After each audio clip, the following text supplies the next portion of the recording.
Hey everyone, it's Karnik, Star Wars Armada Explained. Got a shorter video for you guys today. Forgot that I didn't do one last night for this morning, so I had some time. I'm going to pop on, do one real quick. We're going to look at 7th Fleet Star Destroyer. So 7th Fleet Star Destroyer definitely has a bit of text on there, so let's get started. So 7th Fleet Star Destroyer equips to any Star Destroyer, or rather anything that specifically says, in quotations, Star Destroyer only. So it is an Imperial only card, which you can see there next to its point cost, which is 5. That symbol in the bottom left-hand corner of the card just means that it equips the Star Destroyers. So before I read into the rest of the card, what classifies as a Star Destroyer only, as it says? Well, currently for the Imperials, there are only 3 ships that qualify with that title. The Imperial-class Star Destroyer, the Victory-class Star Destroyer, and the Gladiator-class Star Destroyer. And you might be thinking, what about the Superstar Destroyer? Well, bad news is that physically on the car it says Star Dreadnought Assault Prototype. And even with the higher point costs, like for the Executors, they say Executor class Star Dreadnought.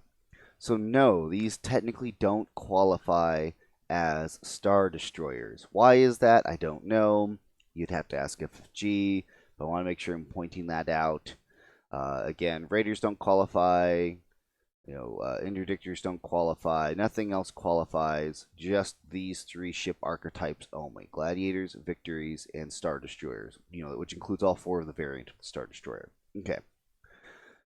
So, while defending against an attack that targets your front hull zone, before you suffer damage, you may choose and exhaust a copy of this card on another friendly ship at distance 1 to 4 to reduce the total damage by 1.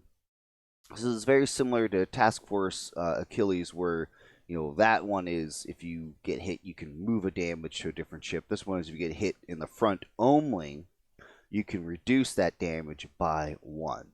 So kind of like a Major Derlin, except for front arc only of your Star Destroyer. So let's get into how does this work in practice. So we're going to say that your opponent rolls his die pool. We're going to say that there's another ship out here, like a Corvette. It's going to throw the 3 red die out of its front. Or assault frigate. We're going to say assault frigate is out here shooting at the front of this Star Destroyer. Get him situated. He's got his buddies here flanking him. There we are. Move over a bit. Oh, should just go ahead and grab the potato out of here.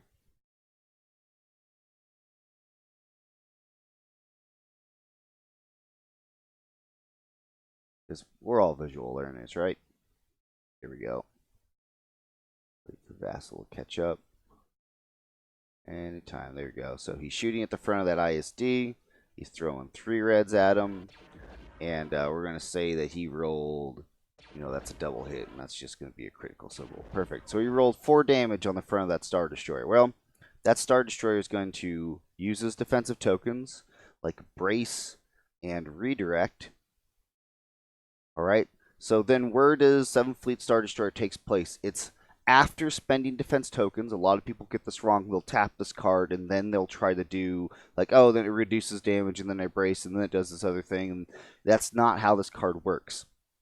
This takes place in the resolve damage step before you suffer damage.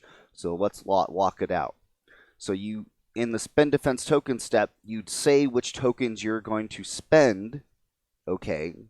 So brace is going to reduce that damage from 4 to 2, but you don't total that up yet. The next thing you do is you gotta go into the resolve damage step, which if there's a critical that your opponent wants to resolve, he resolves that first. Then you count up how much damage there is, which there's the 4. Then you brace, reduce it to 2.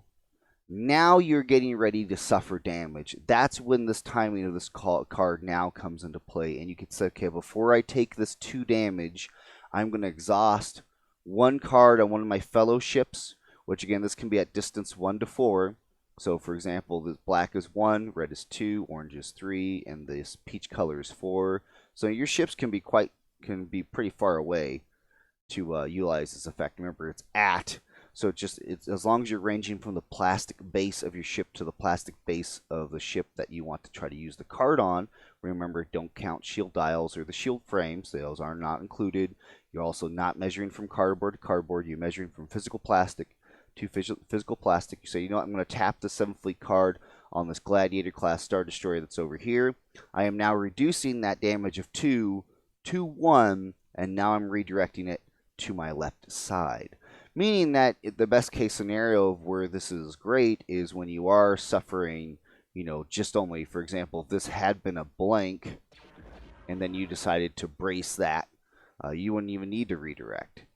Because you would brace, so before you now then suffer the damage, it takes the damage from 2 to 1, and then you tap 7th Fleet, and then that damage goes away. Poof. So you don't actually take any damage in that situation. But, and again, I've seen some people play this along with all the Task Force cards, is can you tap multiple Task Force cards to keep doing stuff over and over again? No, you cannot. You can't tap 2 or 3 or 4 separate of these Task Force titles to get what you want. You can only do one, period. Because again, you can only resolve a upgrade card's effect once. There are some extremely rare situations where that is not the case, specifically with targeting scramblers. But in this situation, no, you can only tap one card, period. So you can only reduce the total damage by 1. So essentially, in order to get the greatest use of 7th Fleet, you need to have at least 2 ships running it, preferably more. And again, it only works when the front hull zone is the zone being targeted.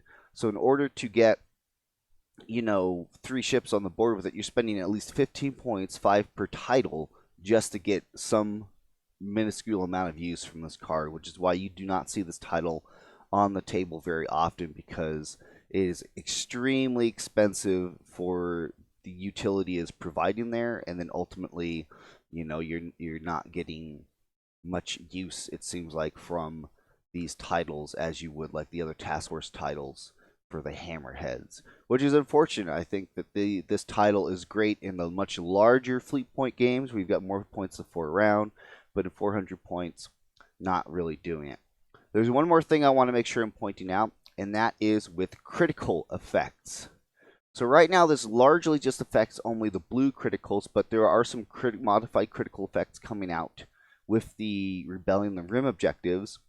So for example, we'll say that this assault frigate somehow is able to throw 4 blue die, and it has one of these blue critical effects equipped to it. So if it throws the 4 blue die, and we'll say that somehow you're able to cancel one of these, or cancel one of these die, or cancel 2 of these die, for example. Okay, so he throws the 2 blue. One's a hit and one's a critical symbol. You can't get rid of the critical symbol, but you're still going to brace. You're going to take that damage from 2 to 1. You're like, I don't need to resolve any other defense token effect. We're now going to resolve damage step. Remember, the opponent resolves which critical effect he's going to do first, meaning that if he has this critical effect, one of these blue criticals, or just essentially any red or black, you know, if they got a critical symbol showing and they can modify their critical effect, that will go off. They're going to say, this is going to go off. I'm exhausting this card, or I'm triggering this card. Then when you get to resolve damage step, even though you could 7th Fleet and take away the technical damage left after bracing from the 1 blue die, the critical symbol is still showing on the die. You don't remove the die out of the pool. You're just reducing the damage it's doing. Even though brace took that from 2 to 1, and then 7th Fleet takes that damage from 1 to 0, critical effect is still going to go off. So the critical effect will still hit your ship if it's one of these blue ones, or again, something from a Rebellion the Rim objective, or if they release additional critical options for red die or black die. So that is 7th Fleet. I want to make sure I was pointing out that interaction there. As far as I know, there's no other crazy interactions or anything else going on that we should be aware of. But again, it's only for Star Destroyers. It can only work when your front hull is targeted. It only works at distance 1 to 4. It can only reduce the damage by 1, and this is after you've resolved your defense tokens, and then you're actually getting ready to suffer physical damage. And again, even if you reduce that damage from 1 to 0, any critical effect tagged along with that will still proceed. I think that covers it. Of course, if you think I got anything wrong, if I missed anything, please be sure to point it out. Let me know. I do appreciate you guys' comments. Let me know if you've had any successful instances of using 7th Fleet where it's helped you out. Otherwise, hey, I'll catch you all later.